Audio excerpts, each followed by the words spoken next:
Bro ఈ సంక్రాంతి బరిలో చాలా సినిమాలు ఉన్నాయి. ఏ సినిమా కోసం వెయిట్ చేస్తున్నారు? నేను ప్రతి మూవీ చూస్తాను బ్రో. పర్టికులర్గా ఒక మూవీ కోసం అయితే వెయిట్ చేయట్లేదు. బట్ అఖండ 2 మీద నాకు కొన్ని ఎక్స్పెక్టేషన్స్ ఉన్నాయి. అఖండానే అదిరిపోయిన సినిమా. అఖండ 2 ఇంకా నెక్స్ట్ లెవెల్లో ఉంటుందని టాక్ ఉంది. అండ్ టీజర్ ట్రైలర్ చూస్తే మనకు అర్థమవుతుంది. అఖండాని అయితే అసలు మిస్ చేయను. ఎందుకు అఖండ మీద ప్రేమ?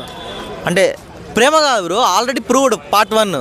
సో ఖచ్చితంగా దానికి సీక్వెల్ ఆర్ ప్రీక్వెల్ ఏదైనా ఉన్నప్పుడు మనం డెఫినెట్లీ చూడాలని అనుకుంటాం కదా.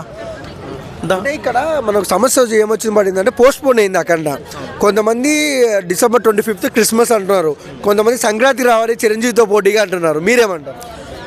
ఫస్ట్ ఆఫ్ ఆల్ ఏంటంటే బ్రో, సినిమాల మధ్యన పోటీ అనేది ఉంటుంది. బట్ ప్రతి ఒక్క సినిమా కూడా మంచి విజయం సాధించాలని కోరుకుంటాను నేను.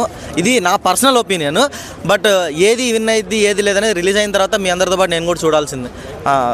స్పెషల్గా ఇది అని అయితే నేను చెప్పలేను. అంటే సంక్రాంతి బరిలో చిరంజీవి గారు అండ్ బాలయ్య బాబు గారు చాలాసార్లు పోటీ పడ్డారు, గెలిచారు ఇద్దరు.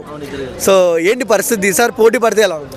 ఈసారి ఇద్దరు గెలుస్తారు బ్రో, ఇద్దరు గెలుస్తారు. ఎందుకంటే చిరంజీవి గారు లుక్ చూసారు ఎలా ఉందో.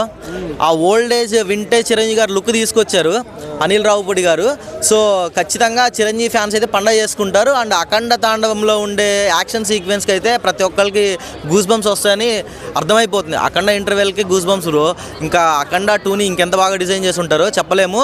సో ఒక స్టైల్ అండ్ కామెడీ పరంగా చూసుకుంటే ఇటువైపు మన శివశంకర్ వరప్రసాద్ గారు, అండ్ ఒక యాక్షన్ సినిమాగా తీసుకుంటే అఖండ తాండవం, రెండు కూడా ఒక సపరేట్ ట్రాక్ ఉందన్నమాట. రెండు సినిమాలు మంచి హిట్ అవుతాయని నేను అనుకుంటున్నాను. Thank you.